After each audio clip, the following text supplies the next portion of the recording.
Guys, what's up?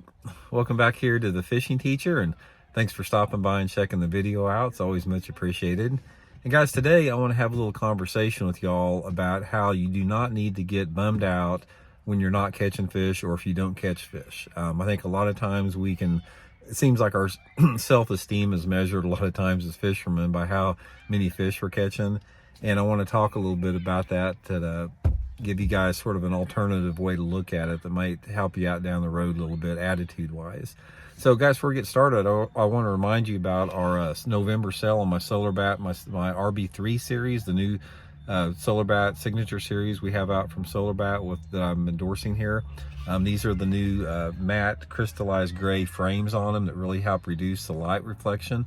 And in the month of November, if you buy a pair, you get a second pair free, so you can get 2 different lens colors, and I think you guys will really like them. So I'll put the Solar Bat link in the description. Much appreciated.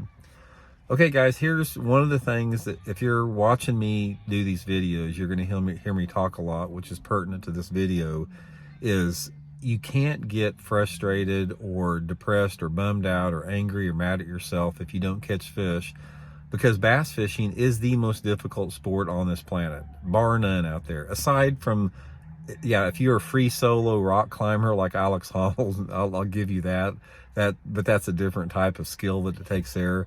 That does not even have as many variables as bass fishing does. The reason bass fishing is so frustrating and so difficult is you have so many dang variables in it. You've got literally, I can count up hundreds of different variables that are out of your control and hundreds of different variables that are in your control. And a lot of times you have to have a lot of those things line up just right in order to catch fish. If you've got one of those things off, you may not ever get a bite. Say, for example, you're out fishing and you're throwing a crankbait. Say you and your buddy are throwing crankbaits. You may not ever get a bite on one color, and your buddy may be ripping them on a different color. Or you may not get a bite if you're using 20-pound line and he's getting a lot of bites if you use 8-pound line. Or you may not get a bite if you're not working the crankbait just with the right cadence and retrieve and your buddy's figured it out. There's just an endless amount of variables to that. So the point of what I want to make here, guys, is you have to be good to yourself. When you have those tough days on the water, or you're frustrated that you can't catch fish, just you are not alone. I'm telling you right now, you are in good company, because everybody goes through that. I go through that. Every pro that I know goes through that to some extent. It's going to happen out there. So the only thing that you can really do with it is you have to really appreciate those days where everything comes together. The days that you go out there and catch them and it's flowing and you're getting bites, savor that, because it doesn't happen very often.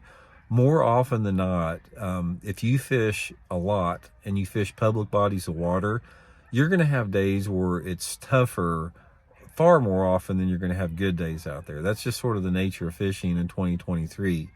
So don't ever let a bad day on the water, or the fact that you're not catching them, undermine everything else fishing can be. I mean, catching fish is great, but it's only one aspect of fishing. I mean, there's so many different parts of fishing that are very rewarding that you can experience everything. I mean, just every day you go out in the water, just being out in nature, being outside, being on the water, that's a lot right there. So that's always going to be there for you.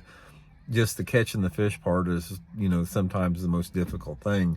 I mean, learning to catch fish and learning to become a better angler, you never get there. You are always learning. I don't care if you think you've reached the pinnacle of your sport, you still have so much to learn with it out there. So just don't beat yourself up on those bad days. That's one of the things I really want to stress in this thing and stress in this video. And another thing about there is, when you're having those bad days, it's even more important than the days as far as learning than when you have a good day out there. Because when you have a bad day, you need to really reevaluate that day, like, after you got off the water, and try to figure out, okay, why did I not catch these fish? Was it something that I did that was controlled? Was it something that was uncontrolled? Try to talk to somebody else out there that's been on the water that maybe caught a few fish, and you can bounce off ideas and notes with them. Most of the time, when somebody else is catching fish and you can't figure it out and you're not catching fish, in your mind, you think, God, I'm just not that smart of a fisherman. Somebody else must be so much smarter to figure these fish out. And most of the time, it's something very simple that they're doing. I can't count how many times where I've had a bad day on the water and I've talked to some buddies that did really good. And I'm like, I can't believe I didn't figure that out. That is so simple. That's usually always the way it is. So anyway, just a few thoughts on that, guys. I hope you guys are well. Talk later. See you.